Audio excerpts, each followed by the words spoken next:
大門開在哪一方同大門方向就唔同㗎喎。咁譬如我大門向南，咁大門向南咧可以左邊開門、中間開門、右邊開門都得㗎嘛，係咪？大門向南，左邊開門，我咪大門開在東南方咯；中間開門就大門開在南方，右邊開門就叫大門開在西南方。所以你大門嘅方向同你大門開邊個位置咧就完全冇關係㗎。咁如果好大間公司，佢分分鐘中間係 lift 嚟㗎嘛，嗰陣開門開在中宮都有機會㗎。咁而家話俾你知啦，首先係大門向南開始啦。咁大門向南咧，今年就五黃大病位喎，乜嘢都係要化解啦，係咪？咁五黃大病位化解咧就灰色嘅地氈底擺6個女王頭5毫子，打橫4個左右一個。咁但係而家女王頭5毫子越嚟越難揾啦嘛，係咪？咁你擺6條舊鎖匙或者擺個銅片都可以化解㗎。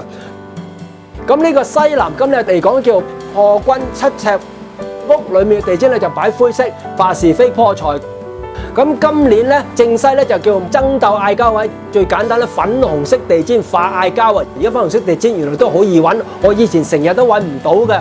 咁今年咧西北就2黑病位喎，病位一定要化解啦。咁一定係灰地氈，地氈得6個女王頭5毫子，打橫4個左右一個女王頭向上啦。咁如果冇6個女王頭5毫子就係銅片或者舊鎖匙啦。咁又再喺呢個旁邊加個音樂盒咧，兩樣都係化解病嘅。咁今年咧正北就叫武曲位，武曲啊就嚟文職以外嘅工作，譬如紀律部隊啊、三行工人啊或者電腦裝嵌嗰啲都算㗎。屋外面嘅地氈咧就擺咖啡色或者黃色地氈，就生旺個喜慶，就利佢升職。屋裏面嘅地氈咧就擺灰色，咁都係有催財嘅作用㗎。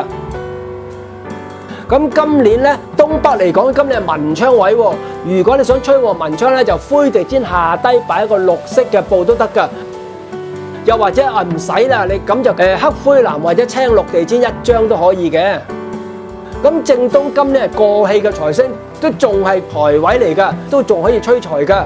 咁如果你要擺地氈咧，屋外面嘅就擺紅地氈，紅橙紫米黃啡咧都係利財㗎。咁最簡單紅地氈周圍買得到啦，係咪？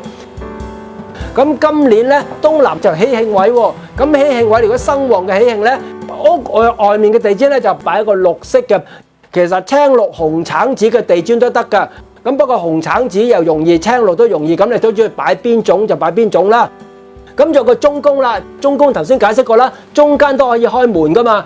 咁中宮今年係桃花位，如果你旺桃花咧，屋外面嘅地氈咧可以擺灰色、藍色嘅地氈，咁但係唔係喎，我驚啊老公有少少依鬱喎。咁你想化桃花咧，就可以擺一個咖啡色地氈，或者屋裏面擺一個綠色嘅地氈祭桃花都得嘅，不過唔好祭啦，因為桃花又係人緣交際應酬，人緣好，所以灰色、藍色最正路㗎啦。